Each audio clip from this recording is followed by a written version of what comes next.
जय श्री कृष्णा दोस्तों, आपका हमारे चैनल हिंदी व्रत कथा में स्वागत है। माह महीने में आने वाली अमावस्या को मौनी अमावस्या कहते हैं। मौनी अमावस्या को थाई अमावसाई भी कहा जाता है। कुछ भक्त आज भी भगवान विष्णु के साथ पीपल के पेड़ की भी पूजा अर्चना करते हैं। पौराणिक मान्यताओं के अनुसार मौनी अमावस्या के दिन मौन रहने या कटु शब्दों को न बोलने का काफी महत्व है। कहा जाता है कि अगर मौनी अमावस्या पे मौन रहा जाए तो उसका हमें बहुत ही बड़ा पुण्य फल प्राप्त होता है। इस दिन पितरों को तर्पण पूजन भी किया जाता है। मौनी अमावस्या की पूजा क्यों की जाती है? इस अमावस्या को मौनी अमावस्या क्यों कहा जाता है? इसके लिए भी एक पौराणिक कथा है। तो आइए सुनते हैं मौनी अमावस्या की पौराणिक कथा। कांचीपुरी में एक ब्राह्मण रहता था। उसका नाम देव स्वामी और उसकी पत्नी का नाम धनवंती था। उनके 7 पुत्र और 1 पुत्री थी। पुत्री का नाम गुणवती था।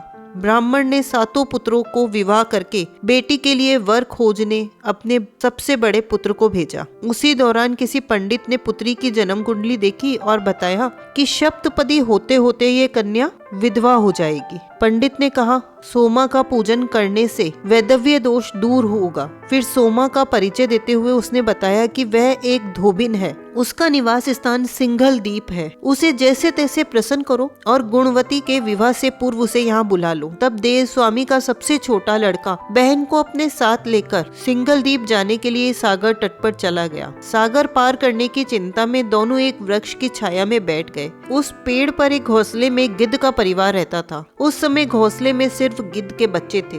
गिद्ध के बच्चे भाई बहन के क्रियाकलापों को देख रहे थे। सायकाल के समय उन बच्चों की माँ आई तो उन्होंने भोजन नहीं किया। वे अपनी माँ से बोले, नीचे 2 प्राणी सुबह से भूखे प्यासे बैठे हैं। जब तक वे कुछ नहीं खा लेते तब तक हम भी कुछ नहीं खाएंगे। दया और ममता से वशीभूत गिद्ध माता उनके पास आई और बोली, मैंने आपकी इच्छाओं को जान लिया है। इस वन में जो भी फल फूल कंद मूल मिलेगा मैं ले आती हूँ, आप भोजन करो। मैं प्रातःकाल आपको सागर पार कराकर सिंघल द्वीप की सीमा के पास पहुँचा दूंगी। और वे दोनों भाई बहन माता की सहायता से सोमा के यहाँ जा पहुँचे। वे नित्य प्रातः उठकर सोमा का घर झाड़कर लीप देते थे। एक दिन सोमा ने बहुओं से कहा कि हमारा घर कौन बुहारता है, कौन लीपता पूतता है? सबने कहा, हमारे सिवाय और कौन बाहर से काम करने आएगा? किंतु सोमा को उनकी बात पर विश्वास नहीं हुआ। एक दिन उसने रहस्य जानना चाहा। वह सारी रात जागी और सब कुछ प्रत्यक्ष देखकर जान गई। सोमा का उन भाई बहन से वार्तालाप हुआ। भाई ने सोमा को बहन संबंधी सारी बात बता दी। सोमा ने उनकी श्रम साधना तथा सेवा से प्रसन्न होकर उचित समय पर उनके घर पहुंचने का वचन देकर कन्या के वैधव्य दोष निवारण का आश्वासन दे दिया। मगर भाई ने उससे अपने साथ चलने का आग्रह किया। आग्रह करने पर सोमा उनके साथ चल दी। चलते समय सोमा ने बहुओं से कहा कि मेरी अनुपस्थिति में यदि किसी का देहांत हो जाए तो उसके शरीर को नष्ट मत करना, मेरा इंतजार करना।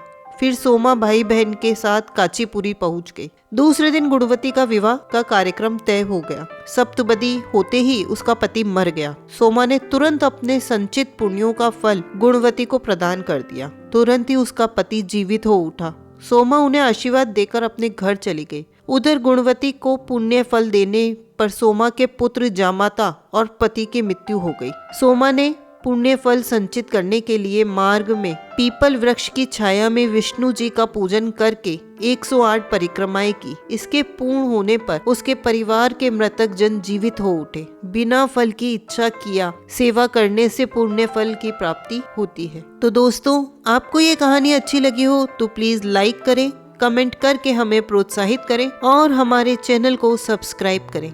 धन्यवाद।